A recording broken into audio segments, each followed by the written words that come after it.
Hello and welcome to Business Africa. I am Afolake Oyinloye. On this week's headline, Sierra Leone suspend ban on fish exports. Senegal unveils one of Sub-Saharan Africa's largest solar energy projects.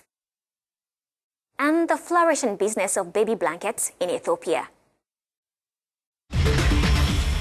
The government of Sierra Leone partially lifted a ban on fish exports just 19 days after it was imposed. The ban was to curtail fish smuggling as the country has been battling with illegal fishing, mostly from foreign vessels from Europe and Asia.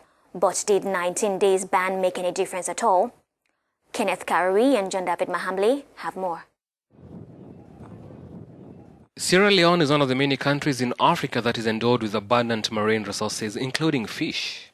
Though the country is known for its rich fish deposits, there are resources beyond the reach of many Sierra Leoneans. One of the reasons for this is smuggling to other countries and other illegal activities in the fishing industry. The government has however partially lifted the moratorium on the export of fish. The ban now has been lifted partially, but those who will be transporting fish over the road outside to neighboring countries are still not allowed to do that. Sore Kabia has been a fisherman for 15 years and says it's no longer easy to catch the fish. Amongst the reasons for the low catch, according to Sori, is the bullying by foreign trawlers and factory ships that sometimes even use arms to subdue them at the sea. Because of the foreign trawlers, they cut our chains and told us they are paying tax.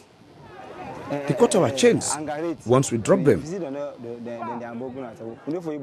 If things continue like this, we are going to be out of job. Many citizens also complain of the skyrocketing price of fish in the local markets. This is one of the oldest markets in the capital, and that is known for the high sale of fish.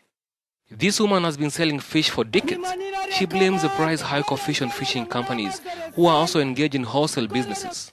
But even as the government enforces the partial ban, smuggling still continues. This wharf used to be one of the centers for fish trading, but that is not the case now. Fishermen using the small canoes cannot challenge the trawlers at sea, where size determines the catch. Senergy 2, a 20-megawatt solar energy project, has been inaugurated in Senegal, considered as one of Sub-Saharan Africa's biggest solar energy projects. It's projected to serve 20% of the country's energy needs by the end of 2017. Ruth Lago and Claire Muthunji have more. Senegal has officially inaugurated a new 20-megawatt solar power plant. The project, which was opened at Boko Town in the northern part of the country, follows through on a COP21 commitment by Senegal's President Macky Sall to cut greenhouse gases. During the launch held over the weekend, President Sall said it was important to lower electricity prices.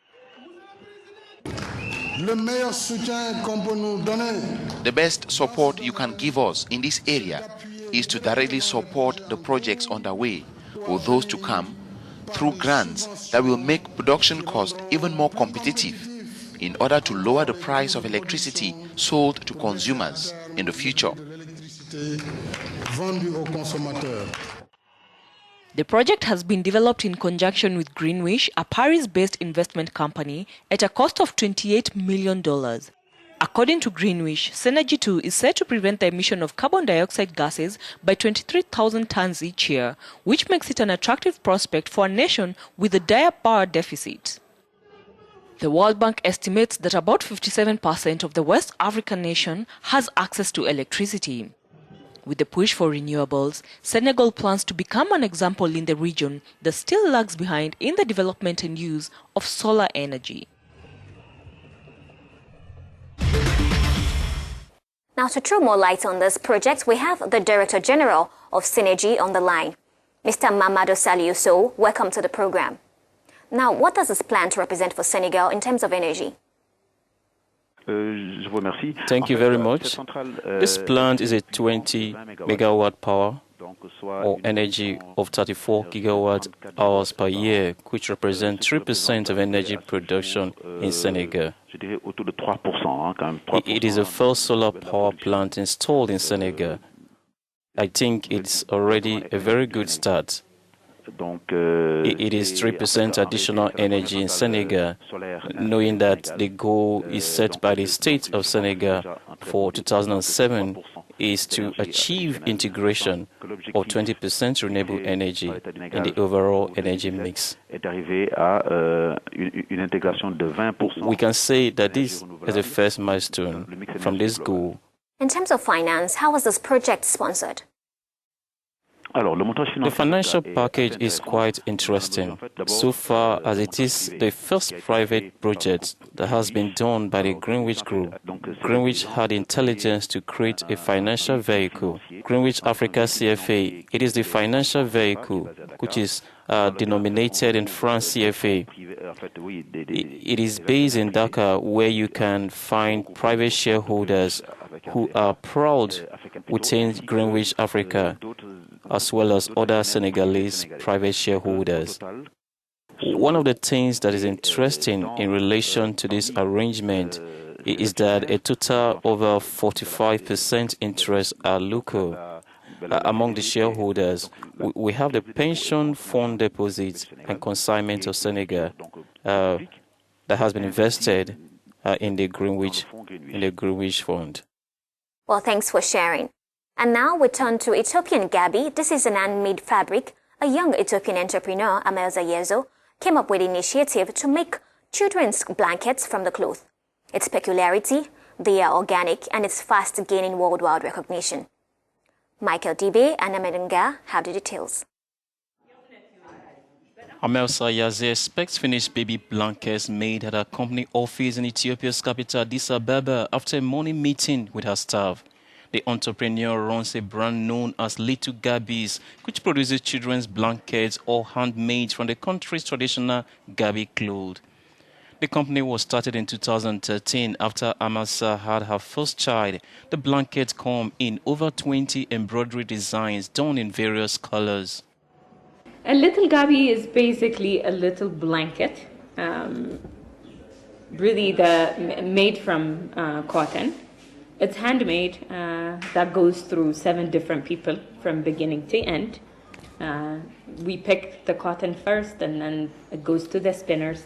They spin it, and then it goes to the weavers. The Gabi cloth, which is generally done in white, is widely worn in Ethiopia and Eritrea. They often have bands of various colors and also come in various textures. Amelza uses organic cotton for her products. She says she ensures her business manufactures handmade products from the start to finish with little help from machines. The business employs 30 people from spinners to weavers, while the products sell for between $20 and $150. What is unique about this is that we have never seen a product like this before. Up to now, we use factory-made fabrics imported from abroad. These are 100% cotton and handmade through traditional weaving techniques. Making a single Gabi takes 2 days. Amelza says her business is growing fast and she hardly meets demand for her products, which are also sold in high and baby boutiques in Norway and United States. That report brings us to the end of this week's show. Thanks for watching. The conversation continues on our social media platforms, both in English and French. Bye for now.